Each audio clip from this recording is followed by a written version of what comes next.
Hello everyone, this is Himanshu, and in this video series we will learn how to use room database in our project using model view model pattern. So let's begin. So this is a flow chart you can see here, and in the bottom you can see we have our room database. So room database you can see contain an entity and an SQLite database and a DAO, which is data access object. Okay, now what is entity? Entity is nothing but the data which we want to store in our database, and DAO is a interface which will simply provide a intercommunication between the database and our rest repository, you can say. So here you have seen a repository. So what is repository? It is a communication bridge between the data and the rest of the app. You can see here single source of truth for all app data, clean API for UI to communicate with. Okay, and you can see here we have a view model. So what is view model? Store and manage UI related data in life cycle conscious way. So it basically hold all of the data needed for the UI. Okay, you can see it's pretty simple, and actually we have a live data in our view model. So this live data we can actually observe in our UI controller, either it is activity or a fragment. So you can see here display data and forward on UI events. Okay, and UI is notified of the changes using observation. Okay, now we have certain steps following which we can achieve our goal. So let's see our steps. So first of all, as you already know, we have a dependencies which we want to put in our gradle build file app level. So these are the two dependencies you can see. Okay.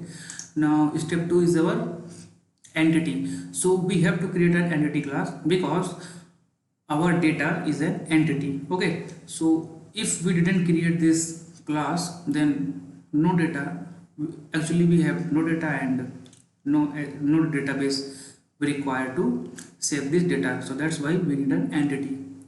So you can see here this is nothing but a model class annotated with @entity. You can see here @entity, and this is our class node which contain a title which is of type string and a description which is of type string. Okay, so these two title and description is our column. Okay, and this whole class, actually we have a data, suppose in title we have a say Vinod, and our description is we have to go somewhere, blah blah blah, I don't care about this.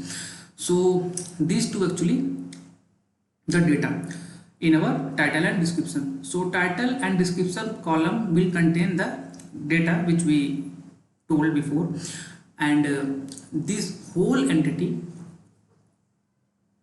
is stored in a row.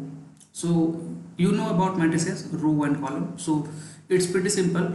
We have a row which is of entity, and the columns is of these variables. Okay, for the table, and name of the model class become the name of the table. So this node is our table name by default, and if you want to give the table name something else, we have discussed in our future videos. Okay, and step 3 is our create a DAO class. So you can see here what is a data access object class is.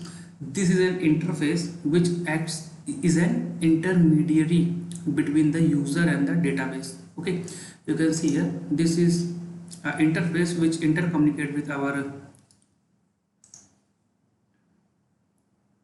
user and the database. Okay, all operation to be performed on the table has to be defined here.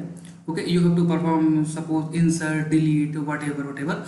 So you can simply put our operation which we want in our DAO class. Okay, we define the list of operation that we, okay, that's all. Now step 4 is our create database class. It is an abstract class where you define all our entities. That means on the table that you want. Okay, so in our database class we actually define which entity we want to store in our SQLite database.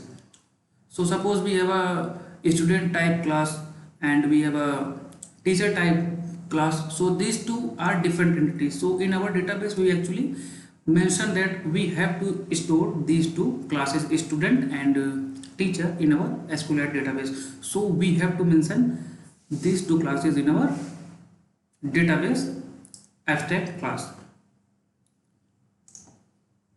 So create the repository class.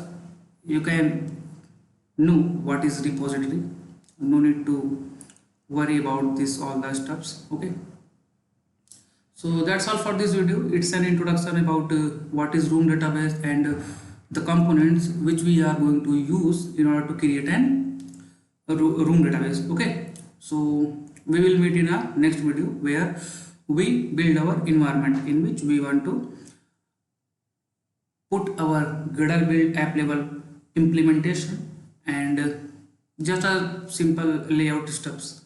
Okay, so see you for the next video.